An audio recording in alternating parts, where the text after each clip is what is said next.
And now let me introduce to you the person we are really proud of in California.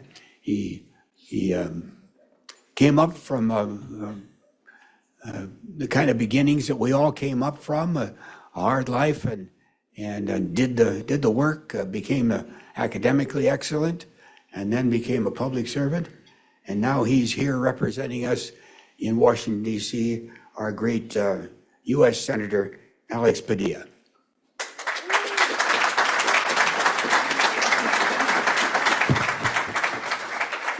Thank you, Rod, and good morning, everybody. Morning. All right, no, it's East Coast time. Is that coffee kicked in yet? Good morning, everybody. Morning. All right, if you need to reach for that second cup, I will not be offended. I might join you, actually.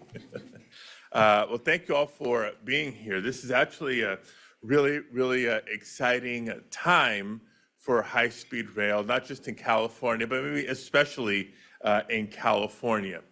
Before I begin, I do want to thank just everybody involved. As you guys have been together since yesterday and throughout today, you'll know this is a great cross-section of everybody who needs to be working together and is working together to make high-speed rail happen. It's organizers, it's labor leaders, it's executives, and of course, government officials and the workers that are going to be building out the infrastructure, all convening here to talk about how far we've come.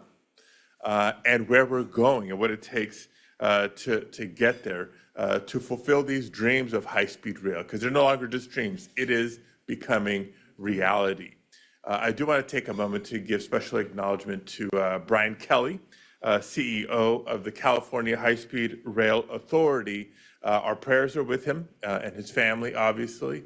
But I've had the pleasure of knowing Brian since my days in the California State Senate. He was working for the president pro tem of the Senate at the time, the Chuck Schumer, if you will, of the California State Senate when I was serving there.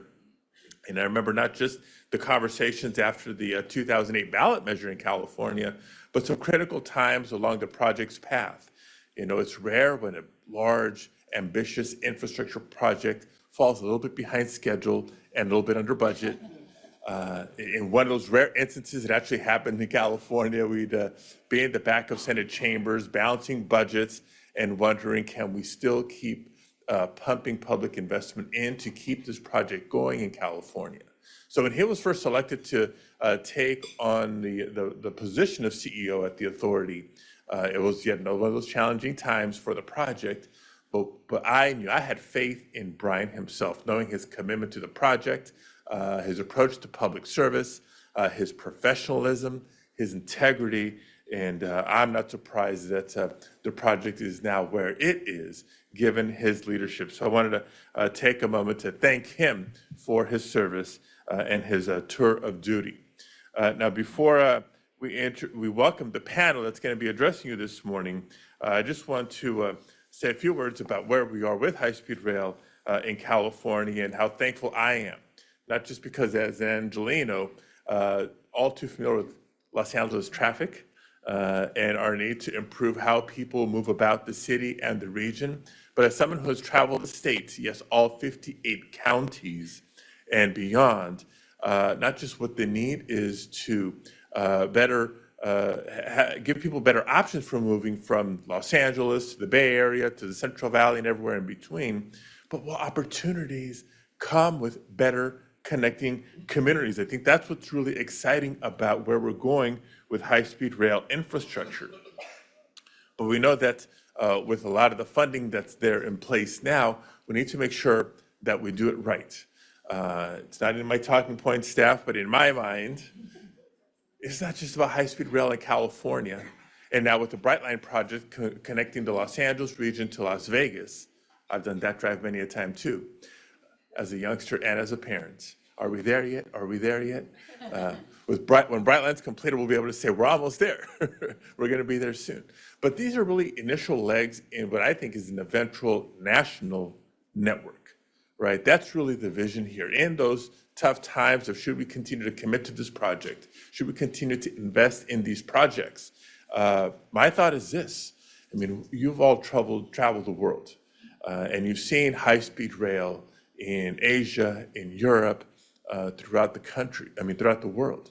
Can you envision the United States of America 100 years from now without a high-speed rail network? I can't.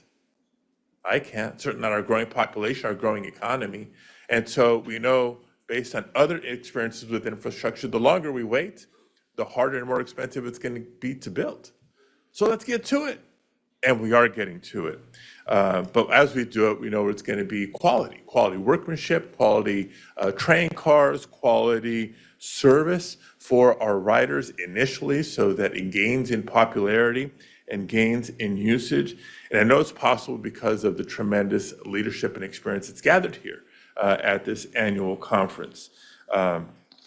Just a couple of other things before I turn it over to the panel. Kudos, really, to President Biden and Vice President Harris. Previous administrations, plural, both Democrats and Republicans have been talking about infrastructure generally for years and years and years. This administration and this Congress got it done. So give them a round of applause.